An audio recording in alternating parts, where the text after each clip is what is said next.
नमस्कार दोस्तों, आज की इस वीडियो में मैं गौतम बुद्ध की जन्म कथा के बारे में चर्चा करूंगा। गौतम बुद्ध के पिता का नाम शुद्धोधन था। वे कपिलवस्तु के राजा थे। बात उस समय की है जब गौतम बुद्ध का जन्म नहीं हुआ था। राजा शुद्धोधन के कोई संतान न थी। संतान प्राप्ति की चाह में ही उन्होंने 2 विवाह किए थे। राजा शुद्धोधन की बड़ी रानी का नाम महामाया और छोटी का नाम प्रजावती था। निसंतान होने का दुख राजा शुद्धोधन को ही नहीं, रानी महामाया और रानी प्रजावती को भी था।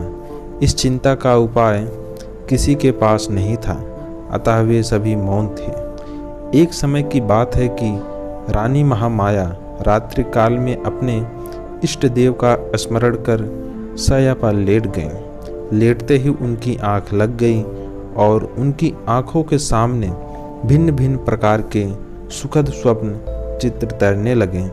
सपनों का तांता रात भर लगातार लगा रहा।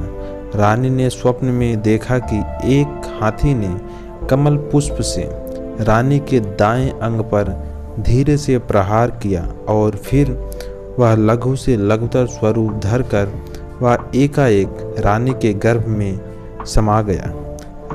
जब राज ज्योतिषी ने स्वप्न के फल की गणना कर बताया कि उनके यहाँ एक यशस्वी पुत्र रत्न का जन्म होगा, तो उनकी प्रसन्नता की कोई सीमा न रही। ज्योतिषी की घोषणा ने जैसे राजा रानी प्रजा के ऊपर से चिंता की कालिमा को समाप्त कर दिया था।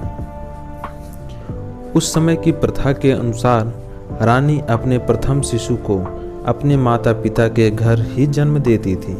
राजा की आज्ञा से एक सुंदर रथ को फूल मालाओं और मोती मणिकों से सुसज्जित किया गया। उस रथ में रानी के साथ उनकी प्रिय दासियां भी थीं।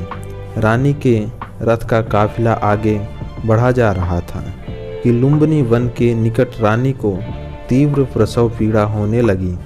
रथ को लुम्बिनी वन के ही एक उचित स्थान देखकर रोक दिया गया। वैशाख मास की पूर्णिमा थी। गगन पर पूरा चांद जगमगा रहा था। यह घटना ईसा से लगभग 564 वर्ष पूर्व की है। प्रकृति द्वारा निर्धारित शुभ घड़ी और शुभ पलों में रानी महामाया ने एक सुंदर स्वस्थ शिशु को जन्म दिया। शिशु के जन्म की सूचना कपिलवस्तु भेज दी गई। कपिलवस्तु में राजा शुद्धोधन और रानी प्रजावती की खुशियों की कोई सीमा न रही। एक दिन असित ऋषि दरबार में पधारे। राजा शुद्धोधन ने ऋषि का यथा योग स्वागत सत्कार किया और नवजात शिशु को आशीर्वाद देने का आग्रह किया। असित ऋषि बोले, राजन, आपके पुत्र का भविष्य बड़ा उज्जवल है। यह शिशु आगे चलकर आपके सांग के वंश का नाम विश्व भर में फैला देगा और किसी के आशीर्वाद की नहीं बल्कि संसार को इसके आशीर्वाद की आवश्यकता पड़ेगी। धन्यवाद दोस्तों। आशा करता हूँ आप सबको यह जानकारी पसंद आई होगी। कृपया कर लाइक, शेयर, कमेंट